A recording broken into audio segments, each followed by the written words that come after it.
Fasol kang nerangake masalah jabatan, termasuk salah satu hal yang menjadikan sebab Allah menggelapkan hati seseorang itu lewat jabatan. Jabatan apapun, baik jabatan yang terendah sampai yang atas. Iki jane cek didelok ambek para pejabat. Iya. Heeh.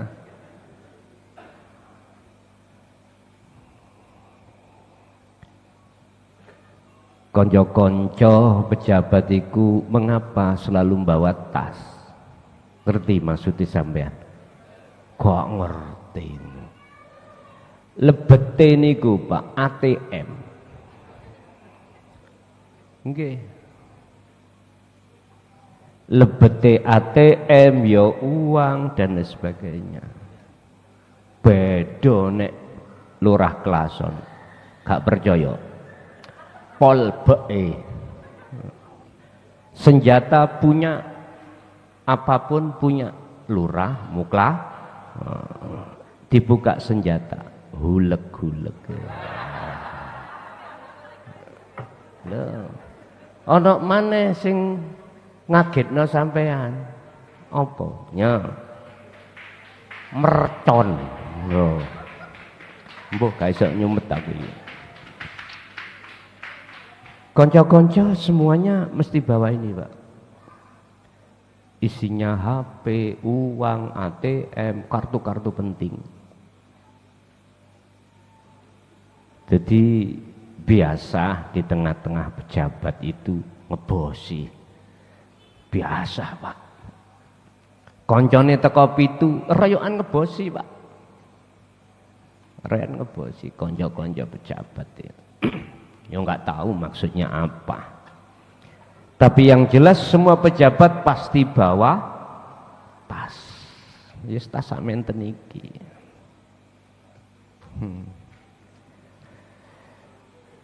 Kadang polisi yo bawa tas isine pistol tapi bukan hulek. Apa maksudnya semuanya itu? Yang tahu keadaan hati masing-masing pelaku. Dibawa kemana arah hati itu? Ketika saat kita memegang jabatan, membawa sandingan jabatan, ya termasuk ngeten niki baju Pak. Saya pakai namun pelantikan tok. Iya. Padahal momen-momen hari besar Islam, hari besar nasional harus dipakai. Khusus kepala desa. Tapi kula niki nuwambeng. Kaosan oblong. Celonoan singlet. Wais, maco pokoknya Pak. Bun. Semua itu kalau bagi golongan ahli hijab gak usah ditutupi. Semua pasti akan membawakan dampak hati kita semakin jauh pada Allah. Padahal Allah di situ. Oleh karena kita nggak punya akses untuk menemui Allah di tengah-tengah jabatan, ya ora iso. Tidak bisa. Akhirnya kalau bisa kami simpulkan, casingnya wapi, lebete niki HP jadul. Wis ngoten mawon. Casingnya iku HP Android, di dalamnya HP jadul. Ngoten wis istilahnya ngoten. Monggo kita masuk di dalam bab yang ke fasal yang ke-16 nggih leres nggih. Faslun ai hada faslun utawi iki fasal kang nerangake al-mansibu jabatan. Bahaya apa ndak jabatan ini terhadap kelangsungan perjalanan ruhaniah atau jiwa manusia? Itu ada dua versi. Ada dua versi. Pistol iku Pak, nek digawa polisi aman, tapi kalau dibawa perampok, pembegal, mboten aman, membahayakan. Lu kok bisa? Ini berkenaan dengan rohaniah. Tapi ada loh polisi itu, ya gak semuanya lah.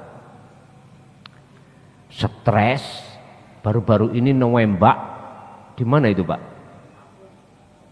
Kok di Lampung? Ini kalau nembak atasannya Dewi ini loh, ini kantor.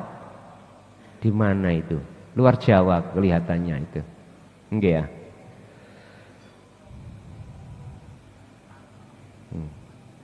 Ya terkait tambang emas nggih, tambang emas. Mengapa pistol itu kok bahaya ketika saat dipegang perampok?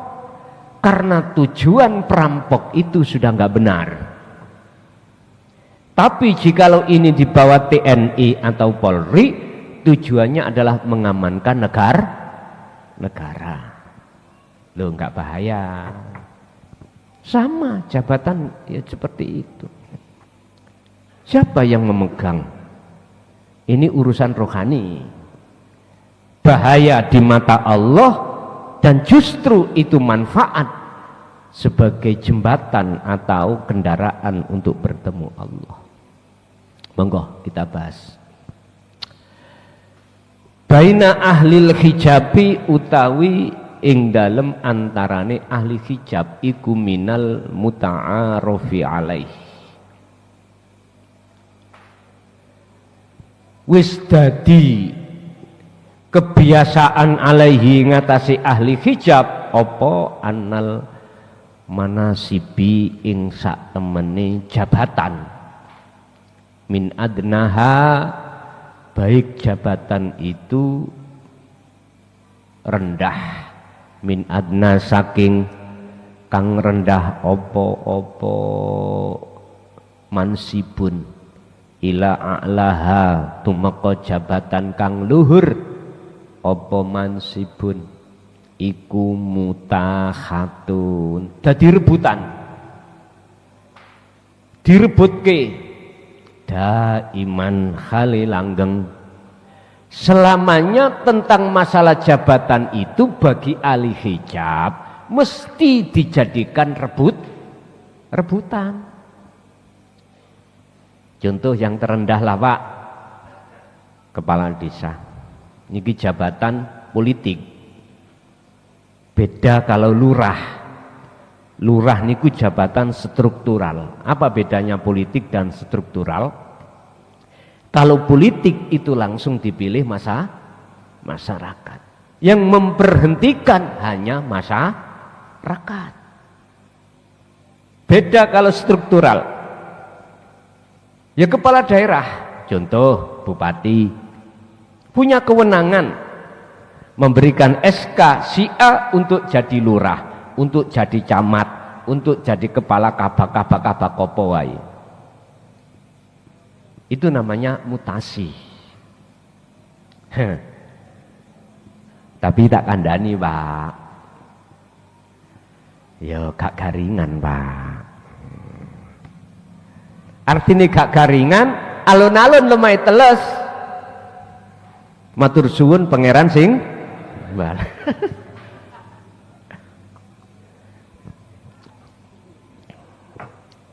Bapak Ibu hadirin rahimakumullah, perkara kepala desa saya kunu mongko bakal ono opo kulu sayin saben-saben suci iku ala mihaki ing atase ditaruhake tujuane lil husuli krana arai hasile alaiha ing atase mansib atau jabatan. Minal mali, baik ditaruhkan tentang masalah uang, hatta hayati, bahkan jiwa. Ini prinsipnya ahli hijab. Mending kalah uang daripada kalah apa Pak? Apa situ ini?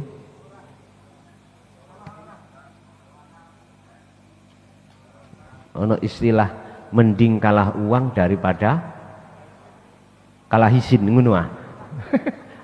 Wis lali aku. Ngoten. Kehormatan. Oke. Aku bisa mengatakan seperti ini karena terlibat langsung. Terlibat langsung. Bahkan sampai saya 2 periode, Pak. Wih, duit pengen kau wadagus ya, duit tae ah. Suwe-suwe ya pegel ya gawe iki. Mohon maaf nggih kalau coplok. Wah bawot ngoten. Yes. Fly aja Pak, fly ya. Fly. Gak penting hal yang seperti ini, sing penting isi ngajinya itu bisa kita manfaatkan. Bon. Mohon maaf, periode pertama tak ceritakan kisah saya. Saya kandidat salah satunya mantan narapidana Pak. Sungguh, wallahi. Saya dihukum tahun 2010 mulai tanggal 21 Mei hari Jumat. Mulai itu hukuman saya. Sampai 3 tahun. Ketika saya pulang, mohon maaf, masyarakat tadi yang tidak antusias tentang ajaran dinut tauhid atas dasar kuasa Allah, dia eksis. Saya diperintahkan untuk terus untuk menyampaikan dinul haq. Padahal dulunya orang-orang yang di depan ini yang menentang. Tapi secara akal kami tidak bisa menerima. Artinya akal ini nggak bisa terima. Kok iso? Ketika sepulang saya dari LP justru mendorong saya untuk mencalonkan diri sebagai kandidat kepala desa. Pada saat itu ada 3 kandidat Pak. Ada 3 kandidat. Satu-satunya yang mantan narapidana adalah saya. Saya balik bertanya, modal apa saya? Sebab hak pilih di Sumber Tebu ini Pak kurang lebih hampir 6.000. Umpama saya ketan ketemu pinten niku. Ayo. Ternyata tidak kami sangka, aku tak ada modal, istilah modal dengkul dari berbagai tokoh-tokoh itu. Yang enggak ada tak silih, tak pinjem, enggak. Tanpa sepengetahuan saya, dia curahkan harta bendanya. Bahkan ada seorang ibu, mohon maaf, kalungnya dicoplok Pak. Diwehke kula sak surate kongkon ngedol. Gus niki mengke damel syukuran. Aku berbesmili Pak. Tadi 0 rupiah. Tapi pada saat itu ada pihak ketiga yang mendukung saya, khawatir. Tanpa sepengetahuan saya, beliau itu sodakoh katanya. Katanya sodakoh kok ono pamrih. Singkat kata, saya tidak beban sama sekali andai kata pada saat itu Allah tidak menjadikan beban hutang loh, nggak ada. Wong saya modal cuman kepercayaan aja. Akhirnya apa Pak? Otomatis ketika saat itu Allah memenangkan, inilah peluang dinut tauhid sewilayah desa ini bisa kami kembangkan tanpa ada yang dikhawatirkan. Karena penguasa Umarok di desa adalah saya. Paham nggih? Ya, ngoten lho. Jadi cara sing gak seweneng mboten saged ngekat.